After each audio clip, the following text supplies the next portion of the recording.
വീണ്ടും തിരുവനന്തപുരത്ത് മുൻ സന്തോഷ് ട്രോഫി ഫുട്ബോൾ താരം ലഹരി മരുന്നുമായി പിടിയിൽ. Titanium company senior superintendent MI Najeeb ഖാനാണ് അറസ്റ്റിലായത്. തമ്പാനൂരിലെ ഹോട്ടലിൽ ലഹരി ഉപയോഗിക്കുന്നതിന് ഇടയിലാണ് ഇയാൾ പിടിയിലായിരിക്കുന്നത്. ആഷിൻ ഡിയാഗോ വാർത്തയുടെ വിവരങ്ങൾ നൽകാനുണ്ട്. ആഷിൻ, അപ്പോൾ ഈ ഓപ്പറേഷൻ തൂഫാൻ പല പ്രമുഖരിലേക്കും പല പ്രധാനപ്പെട്ട വ്യക്തികളിലേക്കുമൊക്കെ അന്വേഷണം എത്തുന്നുണ്ട്. പലരും ലഹരിയുമായി പിടിക്കപ്പെടുന്നുണ്ട്. അല്ലെങ്കിൽ ഇയാൾ ഇതിനു മുൻപും MDMA കേസിലൊക്കെ അറസ്റ്റിലായിട്ടുള്ള ആളാണല്ലേ?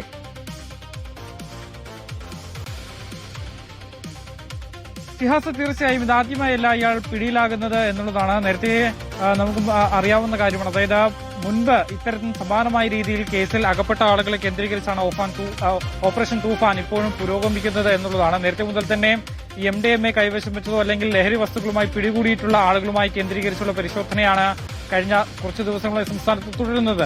ഇതിന്റെ ഭാഗമായാണ് ഇയാളുടെ അതേ മുൻ സന്തോഷ് ട്രോഫി താരം കൂടിയായ നജീബ് ഖാനെ പരിശോധന നടത്തിയത് എന്നുള്ളതാണ് മനസ്സിലാക്കുന്നത്. 51 വയസ്സാണ് ഇയാളെ തമ്പാനൂർ ഭാഗത്തെ ഒരു ലോഡ്ജിൽ വെച്ചാണ് നിലവിൽ ഇപ്പോൾ പോലീസ് പിടികൂടിയിട്ടുള്ളത് എന്നുള്ളതാണ്.